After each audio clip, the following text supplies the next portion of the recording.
Ask the streets, ask the streets. I like that one.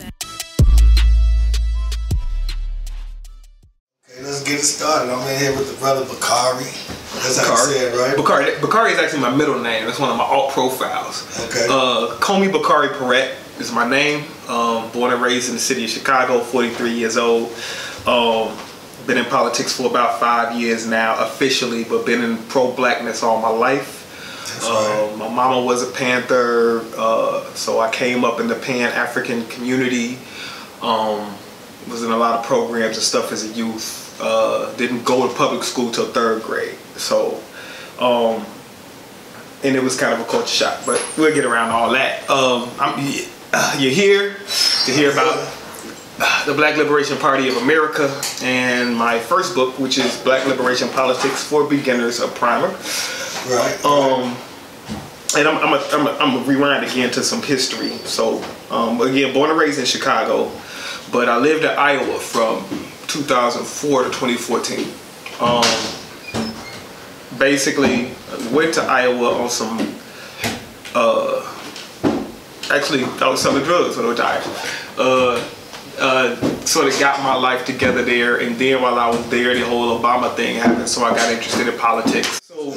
Yeah, it was 2008. I was actually in jail when Obama was first elected. On some nonsense, but it was really inspiring. So when I got out, I got to knocking on doors, stuff like that. You know what I'm saying? Just doing little local elections and stuff. Cause I'm like, if a brother can do it, a brother can do it. You know what I'm saying? I can do it too. I wasn't trying to be the president. I was just trying to be involved. It was Iowa, and it was Iowa only like 3% black, right? So I wasn't going, but it was Davenport. And Davenport might be like 20% black. Okay. You know what I'm saying? City, yeah. Right. And so. It wasn't like I couldn't get nothing done, but them white folks got a lot when it come to the power. Ain't nothing moving, right? So I moved back to Chicago in 2014. Actually, just right before the midterms, the 2014 midterms, and tried to jump down here, you know, get involved in politics in the city of Chicago, which is a whole nother mess. And at first, I started messing with the white progressive organization. This is a group called the People's Lobby. And they located on Milwaukee Avenue and Clark or something like that up north. And you know how white folks got to be having good value but don't be knowing what they're doing.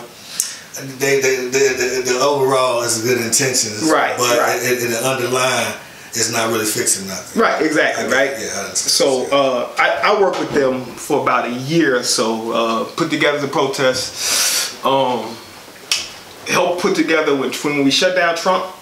When Trump came here but couldn't come here. Okay. I helped put that together. Oh, okay. The Black Friday shutdown on North Michigan Avenue. I put that together. All this stuff most of this stuff is you can Google me, and it'll be on there. You won't have to do a little scrolling because you know they put the bad stuff before they put the good stuff. So everybody that decide to Google Kohmee Bakari Perret, yes, I have some domestic violence in my past. I'm a better person now. I'm a better person now. I have been in cognitive behavioral therapy for about 12 years. Okay. And also, let me put this out there, I suffer from bipolar and I'm slightly autistic. That's why I'm not looking directly at the camera right now, but look away from it, because that's sort of a thing from autism. Well, you don't let none of that hold you back, though. No. I did for a long time until I figured out what it was. You know what I'm saying? Because that's the thing about mental illness, and we could probably get into that later too, because that's a big thing for me. Okay. But the thing about mental illness is, if you don't know you crazy, you know what I'm saying? You end up in a situation where you're in these cycles and you don't know where these cycles coming from, man. And I was dealing with depression for like 15 years. I had no idea. Kept being self-destructive. Kept going back to jail. You know what I'm saying? But get back to our story. So started working with the white progressive organizations up north. Right. They tell me, bring your people up north to us. I'm like, no, bring your people out south to us. Right, well, yeah. Right? So I gave them a full year and I couldn't get them to show up, you know what I'm saying, in the hood. So I finally wrote them a nice little letter, and they wasn't paying me, I'm volunteering. I write them a nice little letter like I'm gonna have to divest and try to work on my own stuff. Then I started working with the Green Party. Okay. You can also Google this because in 2017 I went to the Green Party convention. Didn't like what I saw there organized. Jill Stein? Huh? Jill Stein? Yeah, I met her. We didn't talk. I actually still got her number in my phone. Ajamu Baraka too, who I'm actually stay in contact with him. I'm trying to encourage him to run again in 2020 because he was the vice presidential candidate. Okay. But they got the same type of white supremacy problems as the rest of America. You know what I'm saying? And I figured I left the Democratic Party. Well, hold on. You can't just say that and don't explain what you mean. What you mean by white supremacy problem? Okay, so white folks are white folks, and then white folk on white. Well, I know what you're talking about. Okay, so but I don't know if all the viewers understand. Okay, and I explore this actually in my book, Black Liberation Politics for Beginners, a primer available on Amazon Kindle. Okay. You have to give us a couple of spoilers. Oh, I will. Okay. So and this is kind of a spoiler. So the way the racism system works, it's an economic system, right? It's about controlling the money. And this is what a lot of people want to talk about, how people feel about you and think about you, and even the lynching and all of that stuff was based on economics. They didn't lynch brothers just because we were black. Contrary to popular belief, it wasn't because of the size of our penis. It was because of the size of the economy we were able to build. And the vast majority of black men that were lynched because they were black business owners. The idea was to take the marketplace away. And intimidate. It's not the same anymore, but it's the same underlying foundation, right? They'll give us access but won't give us control, right? They'll claim to be for us but won't let us lead. And that's the issue in the Green Party, right? So in 2017, in June of 2017, I went to their convention, and it just so happens, and I had just joined 4 months ago, but I'm a self-starter. So I started a chapter on the south side of Chicago, like all of this within 4 or 5 months, right? Went up there as a representative of a whole chapter of the south side of Chicago.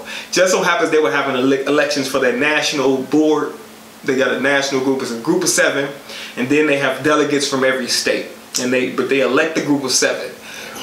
Jill Stein flooded the election with black candidates so that she could elect the one that she wanted. Right? He was the older brother named George Martin. He's from Milwaukee. He's an activist. He's not a political analyst or strategist. So he didn't see himself as being used. Right? I didn't even know the details, but there were 4 positions of people available. 7 people ran. 4 of them were black. Only 1 black person got a seat. Right? So I'm like, this is unacceptable. I mean, I'm going off. There's another brother named Gary from New Jersey. He was going off. He was big on Bernie in the last election. So he had brought a lot of Bernie people into the party, into the Green Party. Right. We go up to our floor, we organize a protest, we go to the fundraiser they having at a bar, maybe 6 blocks away from where we're meeting. We shut it down. This was all on Facebook. It became a national story back in 2017. Jill Stein called herself coming to support us, even though she was the source of the problem. And that's sort of when I divested. And even though technically I'm still a member of the Green Party because they will not accept my resignation, I still get all of the Black Caucus, the Green Party Black Caucus notifications in my inbox. Every conversation I'm a part. I won't engage, but they try to make me a part of every conversation. And I don't think that like it's a hopeless cause, the Green Party. I like what they try to do. I'm just not gonna fight white folks for black folks. You know what I'm saying? Okay, that's what you mean by that. I'm not going to be in an organization created by white folks trying to fight them to change the philosophy of their organization, because they're not going to. It's just like okay, the Green Party was some white hippies and a hobby that they had. We going to be political. You know what I'm saying? And the solution to what you're saying about not getting involved with these parties to fight black folks is starting our own party.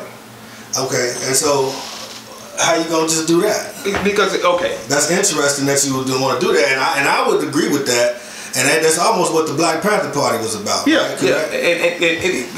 right? Okay, so I was a baby. I wasn't there, and so I can only look at it historically. And the problem is that historically, we didn't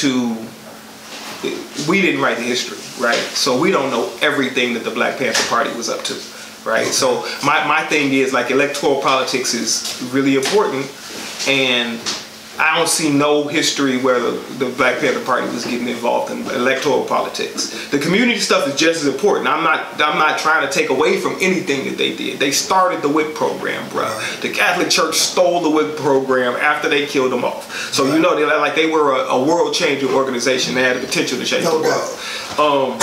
But when it comes to moving power, when we talk about Black power, we talk about we're talking about Black economics, and we're talking about Black politics. There's Black community power where they stood up as men, they faced down the police, they fed children, they doing all the right things. But in order to sustain it, in order to keep the police from showing up and shooting up your headquarters, you gotta own the alderman.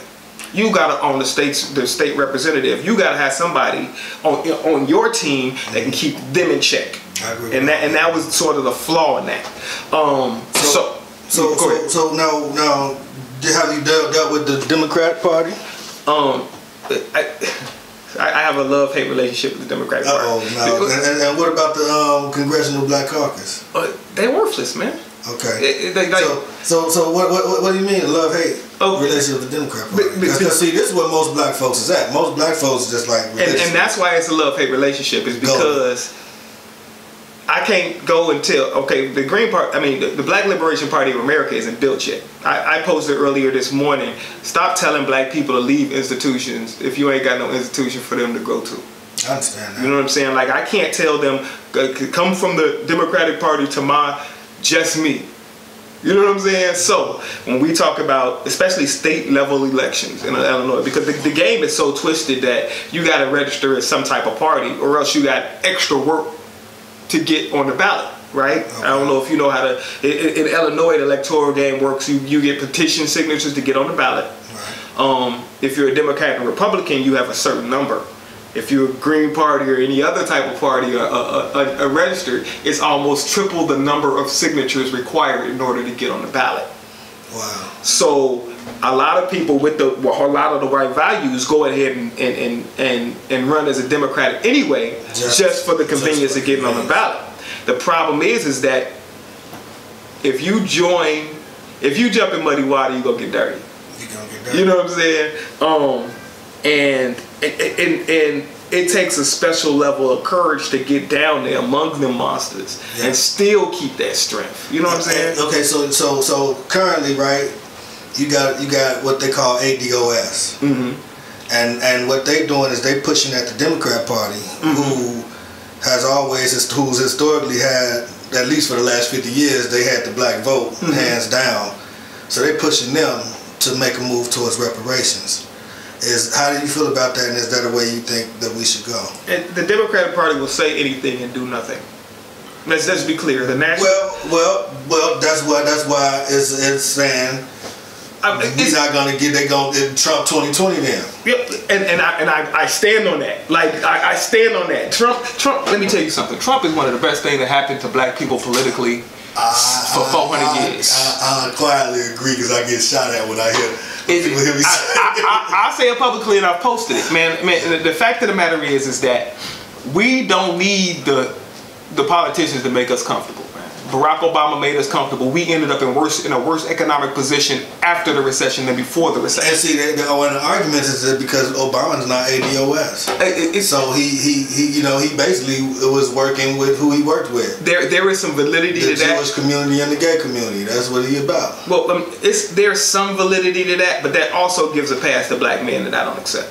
Right. Hold on. So he's a black man. Okay, no doubt about that. You know what I'm saying? Like the heritage aside, and he came off like a black man, and he ran as a black man. Well, I think that was kind of an act. Exactly. But what Black people have to do is, if you're gonna act, you're gonna have to keep acting. You know what I'm saying? Like, if you're gonna play this role, you're gonna have to play the whole role through. The brother jumped in the office, and all of a sudden, you only got swag when you come see us. Yeah. You know what I'm saying? All of a sudden, we satisfied with you singing Al Green here and showing up to Morehouse there, but when it comes to policy, I can't pursue reparations because it's impossible. And come on, bro. What do you think that says about Michelle? with him being that type of guy. And we know hindsight that he did that to us. Okay. I don't hold it against Barack because he wasn't one. He's not ADOS, right?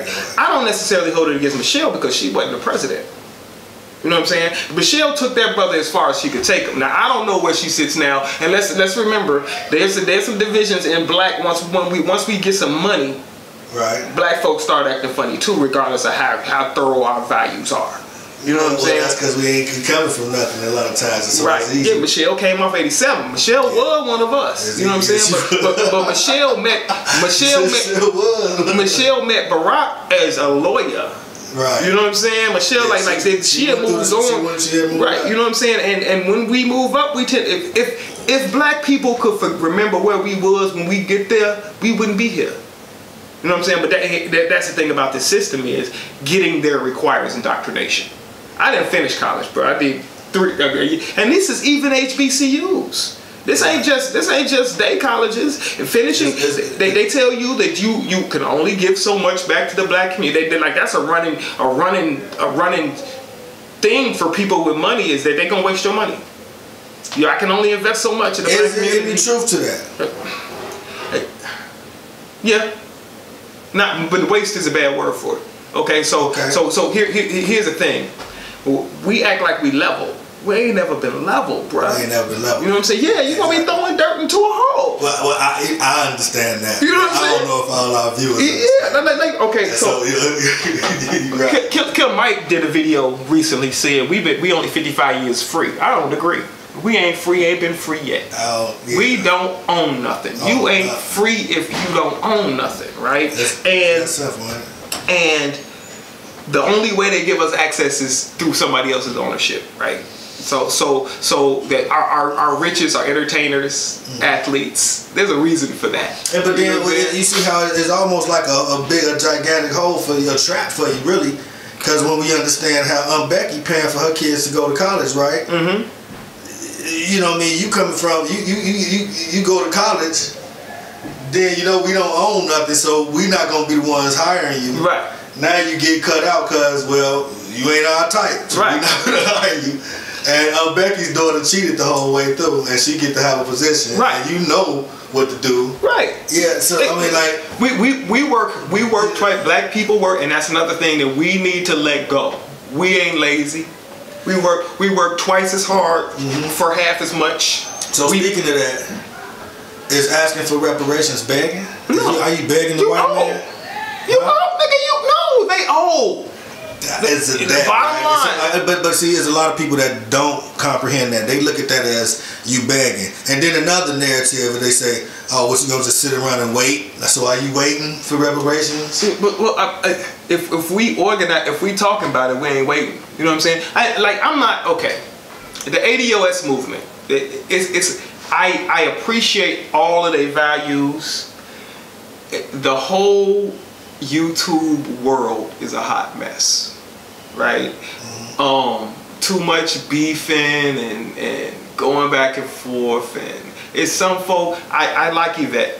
I love Yvette. I love it. That's my. But I hate that she getting caught up with these beefs with Boyce and Tariq, and you know what I'm saying? Like she ain't into it with none of them. Now you're not at this moment. Well, I think she had to set the record straight. Oh, you know what I'm saying? Boyce be putting his thing out there, so she just set the record. And I guess it turns into a beef. Yeah, like exactly. Like let's not make it a back and forth. If you gotta address it, address it. But I think that's what she does. She addresses it and then she leaves it down. Yeah, but I mean, but they saying right now that I'm sorry, but Tariq, I can't give that type of credit to. What do you mean? Tariq Rashid. Now to me, the brother is more sensational than he is effective. You know what I'm saying? Mm-hmm. Like he. But I understand what you're saying. Like he don't provide no way forward. You know what I'm saying? Like, as far as I've seen. You know what I'm saying? I look at it like he got an audience that Yvette don't got. That Tone Talks don't got, and that's why to me he has more responsibility. You know what I'm saying? For me, I think he pushing it right though. He talking tangibles. He saying, you know what I mean. He got these little mantras going. Yeah, you know what I mean. and to me, that's the importance of my book, right? So it's good to say all the right stuff.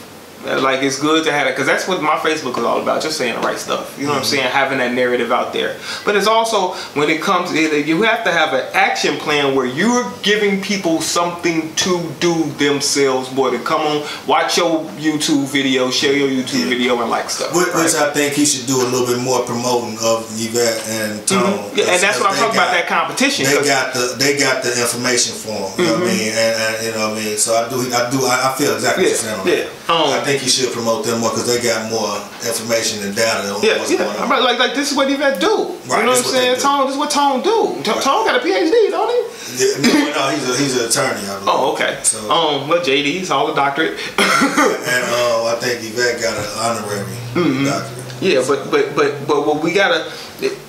We sometimes us as black folks get caught up in the clout, because we don't got that. Again, we ain't coming from that. But it's, I mean, we human.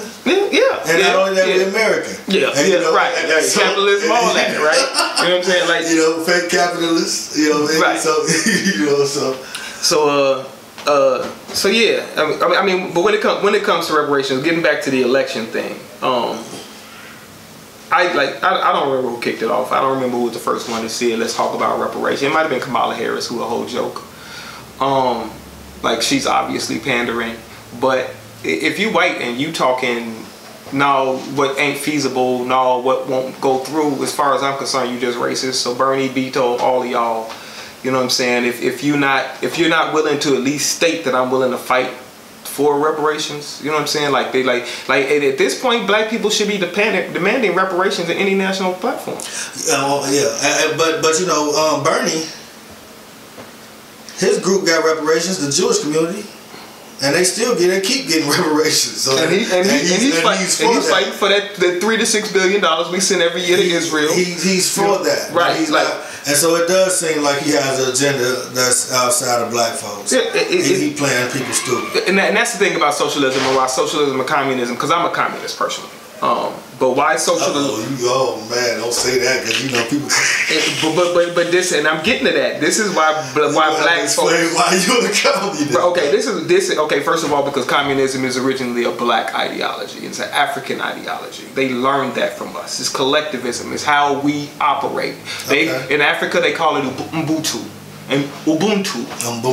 I talk almost every day. I talk to a young lady in South Africa. She called me video call. We just chop it up, and they down there handling their business, kicking the colonizer off their land, etc., etc. So you know what I'm saying? That's interesting. That's an interesting point right there. Because the white man sure hate communism, and they got me talking about it like it's bad. they got us all convinced, bruh. They said Malcolm was a communist. They said MLK was a communist. They said the Black Panther Party was communist. The little red book that the Black Panther Party passed out was Karl Marx. Okay. They literally built all of that off communist principles. And all communism means is that we do this together and we profit from it together. You know what I'm saying? But isn't it still like a hierarchy that goes on where it could corrupt, and that's what's going on? And that's humanity, though. Like we could talk about any organization, including the Black Panthers, and point out where the hierarchy that messed up. Have you ever read Soul on Ice by Eldridge Cleaver? No. That brother talked about raping black women to practice for white women, and he was a high-ranking Black Panther. You know, right? So yeah, we could talk about, and that's another thing. We're not gonna find the perfect ideology. We're not gonna find the one that everybody gonna be able to. But see, you know what? I think they gave black folk Jesus, and I really honestly think that we compare everybody who steps up in leadership position to be Jesus. You can't have a wife. I could turn that to communism too. You can't have sex outside of being married.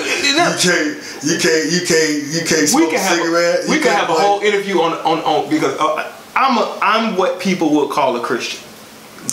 But people don't understand, and I don't want to get too far in the theological thing. Okay. But people don't understand. The Bible, it says they were first called Christians at Antioch by Romans. The white folks created Christianity. You know what I'm saying? Now, what Christianity is, like Catholicism and confessionals and all that, going to church, that's not what Jesus preached. In fact, Jesus said, I would tear this temple down. You know what I'm saying? His first public action, like Jesus is my inspiration because he was an activist. The brother, first public action, he went in the temple, kicked over tables with money changers. You know what I'm saying? Like he was a political activist. He was a communist. He went and told rich people, look, you ain't getting into heaven unless you sell everything you have and give it to the poor. Point blank, period. It's easier for me to walk through this little hole in this chair. You know what I'm saying? And so capitalism, I can't see how you can be a Christian and a capitalist at the same time. You can't read Jesus' words and be a capitalist and stack $1 billion. And I'm talking about you black success preachers too. You TD Jakes when you sitting on $150 million. You know what I'm saying? Come on, bro. How you sitting on $150 million? Jesus ain't in that. You can't. Capitalism is a real problem for poor folks. Okay. And we in that position, and we food out here. Yeah. And a lot of point, man. Negroes is food. I mean, when you got people as big as Oprah, and she's still doing coward shit like trying to expose Michael Jackson, how she did that. You know what I mean? Like she did that for somebody. Yeah. You know what I mean? Oprah ain't never been for us, and that's the thing though. Like I hate. But I mean, what I'm saying, I'm just making a point to say that Negroes is food out here, man. And no matter how big you think you is in them positions, you know. Well, here's the thing: we need to reclaim everything because white folks can't invent. They're not capable of inventing stuff. That's a good point. You know what I'm saying? Everything that they have, they stole and corrupted. Yes, they use the power that is in Scripture because I know I'm not a everything in the Bible is true type of dude. But I believe that if Nat Turner could use it to inspire a slave rebellion, and Harriet Turner could use it because those are Christians. Marcus Garvey was a Christian. You know what I'm saying? Everybody want to shout Marcus Garvey's name out. You know what I'm saying? But Garvey gave credit to Jesus Christ. You know what I'm saying? For the inspiration, right? Well, he started off Catholic and he switched it out when he ran into Egyptian Coptic Christian. I thought it was all the same thing. No, and that's another. See, that's another thing that black people. He did start off Catholic. It's Catholicism, and then the Reformation came. And again, this could be a whole different thing. You know what I'm saying? But black people have for 2,000 years have accepted white folks' religions, or other people's religions, because Islam wasn't ours either. You know what I'm saying? But the thing about it is the way, what I call Christianity, because that's what they call themselves, followers of the way. That was the Ethiopia was the first nation to ever claim Christianity or the way as their national religion. It's always been a black religion, but the way they practice it over there, it wasn't oppressive. They didn't use it to justify slavery. They didn't use it to say we are chosen and you are not. You know what I'm saying? And also they're also the only country in Africa that has never been conquered by colonialism. The only country in Africa that was never conquered by colonialism was a Christian country. You know what I'm saying? Are you sure? Because I don't know how much they did with black folk today. Ethiopians? Yeah. I ain't never said that they wasn't anti-black in their ways. You know what I'm saying? But okay, here's the thing about white supremacy that sometimes we miss in America. White supremacy is a global construct that everybody got to filter through. Right? So even though I hold black people accountable when we tend to try to assimilate, I also don't necessarily blame you for trying to assimilate because you got to survive. If you got a family to feed, etc., etc. So, and especially when they come here, right? Ain't nothing from a global standpoint and nothing lower in the United States than a black descendant of slaves. That is a common knowledge. So I don't care how black you is when you get here. You do not want to be mistaken as a black descendant of slaves. And it's not because they got no beef with black descendants of slaves. They see how we get treated. You know what I'm saying? Like, and it's just that simple. Like you're not gonna wanna. It's a lot of women that don't want to be in relationships because they watch people get abused when they grew up, when they was growing up. You know what I'm saying? It's the same basic thing. Like, no, I'm not gonna go there and be and fight with them to be targeted like them. You know what I'm saying? Right. At the same time, though, when the immigration conversation comes around, don't expect me to, we all black and black people need to be standing up for immigration, because where y'all at? Where's the black immigration?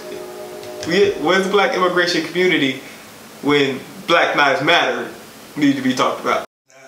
Now, when you're dealing with social media so far, right? Mm-hmm. And the ADOS movement, it's a lot of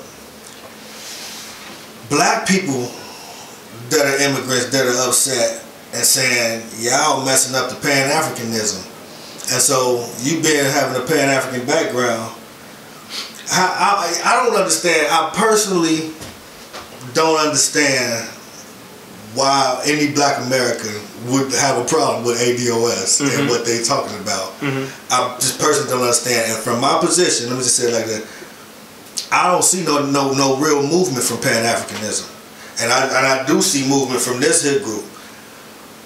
We get a lot of pushback from promoting ADOS from a lot of Pan-Africans and immigrant Africans. Why is that? And should we include everybody? Which is what they said, because that ain't been working. Okay, no. To this point. Reparations are for black descendants of American slaves. Reparations in the United States. Right. There are other groups, and right now Haiti's fighting for reparations from France. There are plenty of African countries fighting for reparations or to stop paying European countries that they've been paying for 100 years. You know what I'm saying? So, sound like, and there's levels to this shit, right? So, yeah, I'm a Pan-African. I'm also a member of Black Alliance for Peace, and that's a Jamu Baraka, and that's a global, like a global perspective on Black lives. So, yeah, we will advocate for them acting a fool in Sudan or wherever they acting a fool right now. But I also gotta fight for home. You know what I'm saying? Like, I can't let my kids starve because I want to keep the block juking. You know what I mean? So I can't, and when it comes to colonized peoples, we as black Americans are probably in the most trouble. We are the most indoctrinated into white supremacist thinking. We are the least likely to rise up. South Africans, a white person at this point say something racist in South Africa, there's gonna be 30 of them at his gate waiting for him to get home. These have been, I've seen the videos. You know what I'm saying? Over there in Europe, same way it goes. They don't let that happen. They hit the streets. Black folks, it gotta be 16 shots in a cover-up for black folks to hit the streets. You know what I'm saying? And a cover-up. You know what I'm saying? Like Mike Brown gotta die, and you know what I'm saying? Tamir Rice gotta die, and it ain't just the death no more. The death ain't good enough for us no more. We so numb to watching each other die that we can't hit the streets just because the brother died. You know what I'm saying? I caught a lot of flack over the Stephen Clark thing, because you know how, I don't know if you know how I am with black women, but if you ain't got no appreciation for black women, I ain't got much appreciation for you. Okay. But so I wasn't. But even with that though, they decided he wasn't gonna be charged. That's when we decided to act the fool. You know what I'm saying? Right. So at some point we gotta realize their death is enough. Like, they shooting us down in the street, bro. Like, let's not wait until they decide. They're not gonna give us justice. Van Dyke, we went through all that work to give Van Dyke 7 years. He gonna do 2.5. Like, that's 2 years of work. That, as far as I'm concerned, down the drain. You know what I'm saying? Because he's gonna get out and he's gonna find another police department somewhere else in America, because that's what they do. You know what I'm saying? No, he shouldn't be able to get the police. Dante Servant, who killed Rakia Boyd, had been transferred from another police department where he'd been fired for excessive force. After going to jail, though? Well, not after going to jail. So it may be, but if we're not talking about a Chicago police force. We're talking about a small town police force where they ain't gonna do no background checks because they don't care. They don't care. And that's the type of white boy they want running their streets. Yeah. You know what I'm saying?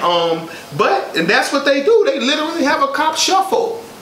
Like, this is how white supremacy takes care of itself.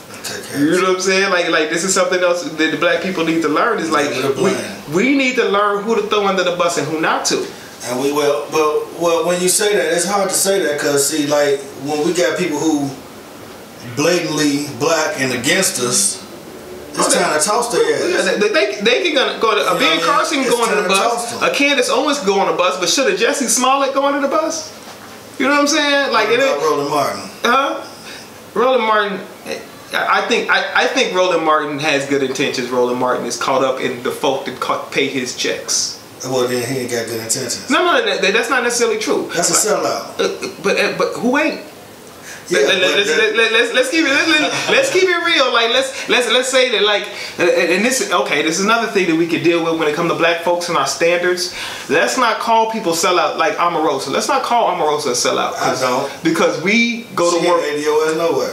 We go to work and we deal with stuff that we don't want to deal with every single day. You know what I'm saying? We deal with some type of racist something every single day, but for some reason, other people ain't supposed to get their check. Chrisette Michelle, they tried to cancel her over singing for. I was upset get your check. I was upset about that. You know what I'm saying? Now, when you blatant, when we're boycotting the NFL, and you say, man, forget your boycotting the NFL, I'm finna perform for them anyway. We wasn't boycotting the NFL. We wasn't boycotting Trump yet. She did the doggone inauguration. Let that girl get that $250,000 and run with it. You know what I'm saying? And we took white liberal clues to do it. And that's the thing is, white folks is telling us who to cancel and who not to. That's the biggest thing. That's the worst thing about it. White folks telling us who to cancel. Which black folks we supposed to accept? Well, go look. Leave your contact information, and so let the people know how to get with you. Oh, okay. Man, you can find me on Facebook. I have 6 profiles on Facebook. All of them are either some version of Kohmee, Kohmee, Bakari, Bakari, Parrett, Parrett. I can be found on Twitter at KPJustB, on Instagram at JustBFly75. There is Black Liberation Politics for Beginners, a primer. It can be found on Amazon. However, I have an independent distribution website, so I ain't gotta pay Amazon $3 and some change off of every book I sell. Instead, I pay 60-something cents to PayPal, and the rest goes straight to this work. All my proceeds go to this work, including me eating, because I gotta eat to do this work. You know what I'm saying? But everything I do, man, including this, once I reopen this shelter, is going to be also a organization center, so people who are marginalized can learn how to be powerful. And for the record, we in the shelter, right? Right, yeah. Well, we are in Advocate House, which is attached to Advocate United Church of Christ. The pastor and the owner of the Advocate House is Malcolm J. Griffith.